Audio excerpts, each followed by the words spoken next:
You could be forgiven for thinking Ascent Zero is just another hyperactive bullet heaven designed to trigger a quick dopamine hit.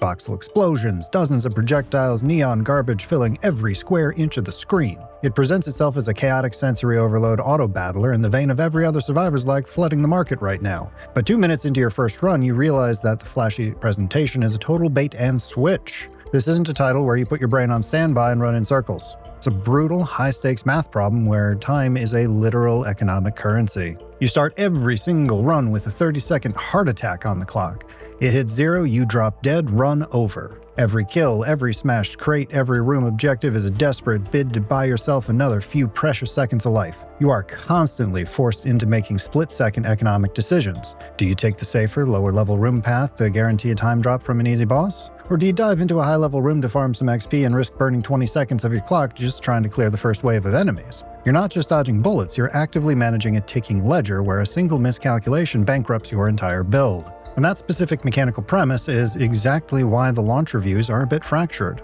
Mainstream critics look at the surface-level loop and lose their minds over how approachable it is, celebrating its day one inclusion on Xbox Game Pass as a casual, friendly win. Meanwhile, some more specialized roguelite creators are treating it like a character sheet simulator. They're diving deep into the math menus, documenting highly optimized setups, and picking apart an endgame economy that threatens to flatten the challenge entirely. The reality of the experience doesn't quite match the general consensus. It sets up a conflict between the high-speed mechanical panic and the slow, meticulous menu management. Now, if you come in expecting a pure skill-based game, you're going to hit a wall when the stat checks arrive. Conversely, if you come in expecting a passive auto-battler, you're going to get filtered by the tight positioning requirements of the early game. Your mileage will depend entirely on how you control the game and what kind of hardware you throw at it. Let's look at the tech. It is Unreal Engine 5 with a dense voxel aesthetic, and usually dumping grips of individual physics assets, automated weapon lines, and independent damage numbers into UE5 is a surefire recipe for frame-time disaster. Shifting between rooms in an engine notorious for traversal stutter should cause massive jarring spikes on any performance graph. But on my machine, stats are in the description, performance is shockingly flat. I mean, sure, I'd expect it to perform well when I throw that much hardware at it, but UE5 stutters show up regardless of the sheer silicon oomph that's present. And in my playtime, I found 0 meaningful frame time jitter. Even when you hit the time stop mechanic to freeze an irresponsible number of screen entities instantaneously, it doesn't hitch for a single frame. The state change is effectively seamless, which tells us that Flyaway Games actually put some serious development time into optimizing their engine-level asset streaming pipeline, which is nice. But there is a massive caveat here regarding feel, because I'm playing this on a G-Sync Pulsar display. Now, without getting stuck in the weeds about backlight strobing tech, it can mask the prevalence of some sudden transition artifacts. The effect should be theoretically negligible, but I do feel like it bears mention just for transparency's sake. However, if we look outside my high-end bubble, some cracks will start to show in the optimization story. The wider community praise for the game running well on handhelds like the Steam Deck and ROG Ally X is well-deserved, but isn't the entire picture. Yes, the game maintains a solid average frame rate on low-power devices because of the top-down perspective and brief combat instances, but it completely falls apart under the weight of its own user interface. And this brings us straight to the consumer advocacy side of things, because your experience will depend entirely on your choice of input and display resolution. If you play at 1440p or higher with a controller, you'll likely think this game is flawless. Flyaway Games clearly designed this gamepad first, optimizing menu tab cycling for the shoulder buttons and mapping stick configurations and button layouts beautifully. But if you're a PC purist trying to use a mouse and keyboard, the interface can be problematic. The inventory and save menus suffer from a glaring double-click bug where commands just fail to register on a single click. Now, this might be a conflict between the engine's menu polling rate and the standard mouse input scripting, forcing you to spam clicks just to swap a tech chip or confirm a save slot. I'm unclear on the root of the issue there. Worse though, there aren't any UI or text scaling options anywhere in the settings menu that I found. Now, at 1440p or higher on a desktop monitor, it's fine. But if you try reading these numbers-heavy text-dense equipment descriptions on an 8-inch handheld screen, you're gonna have a bad time. When a game demands that you min-max stat values and verify percentage scaling, forcing the player to strain their eyes just to read an item description is a critical design failure. It's a questionable port job that treats traditional PC inputs and basic accessibility as a bit of an afterthought. And this brings us to the core of the identity at play here. The constant tug-of-war between raw mechanical execution and RNG stat stacking. The marketing pushes Ascent to Zero as a fast-paced, time-bending action game. But the moment you drop into the micro-progression mechanics, it can transform into a dense character sheet simulator if you're so inclined. The game's progression curve is intentionally explosive. You can scale your avatar from level 1 to hundreds of thousands in a single run, collecting tech chips that stack percentage multipliers on top of percentage multipliers. The gear carries hard. And if the Roguelite RNG rolls in your favor and hands you an optimized synergistic build, your passive damage output reaches such ridiculous heights that it does 90% of the heavy lifting for you.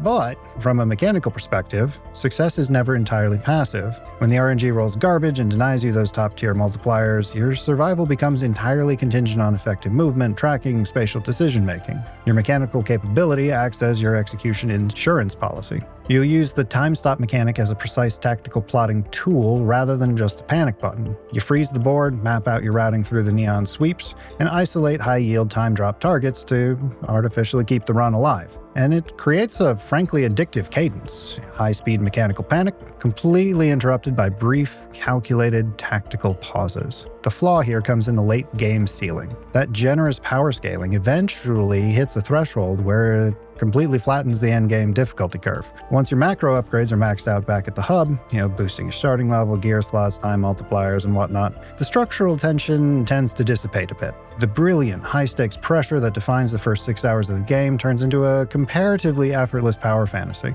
And by trivializing the execution, the endgame transforms what was once a tense skill-testing action game into a highly familiar, repetitive grind, where you're just going through the motions to collect some coins. So wrapping things up then with who this is for, the burrito index, and overall verdict. Ascent to Zero enters the market at a highly competitive base price of $11.99 US or your regional equivalent, alongside a day one launch on Xbox Game Pass. On paper, that's an incredibly low financial barrier to entry for a game with this much mechanical depth. But I do have to call out the unnecessary corporate bloat strapped directly onto the Steam version. While Game Pass players can unlock functional gameplay rewards like the frying pan and the mint-colored owl just by playing the game for a couple hours, Steam users are subjected to a completely different set of rules. To get those exact same items on PC, you're forced to link a third-party Krafton ID with your Steam account, leave some Twitch stream somewhere running in the background for a few hours. And I say this as someone who benefits from this practice. Gating actual, functional gameplay utility behind external marketing engagement loops is a regressive practice that needs to stop. It creates an artificial divide between platforms that serves the publisher's metrics, not the consumer. Overall, the time as currency hook is a brilliant structural subversion of the genre. The engine optimization is remarkably flat and stable on high-end hardware, and the core combat loop feels incredibly satisfying if you're driving it with a gamepad. But until Flyway Games issues a proper patch to fix the double-click mouse menu bugs, implement legitimate UI text scaling for smaller displays, and rebalance the late-game scaling so it stops trivializing its own mechanics, this is a tentative recommend. Now, if you're a fan of blending some math into your action games and like the idea of dipping between frenetic action and tactical planning, this one is absolutely for you. Conversely, if the brain-off nature of Survivors Likes makes you happy, stay far, far away. You'll find only frustration here. Now, on the Burrito Index, at its current launch discount price of $9.59 US or your regional equivalent,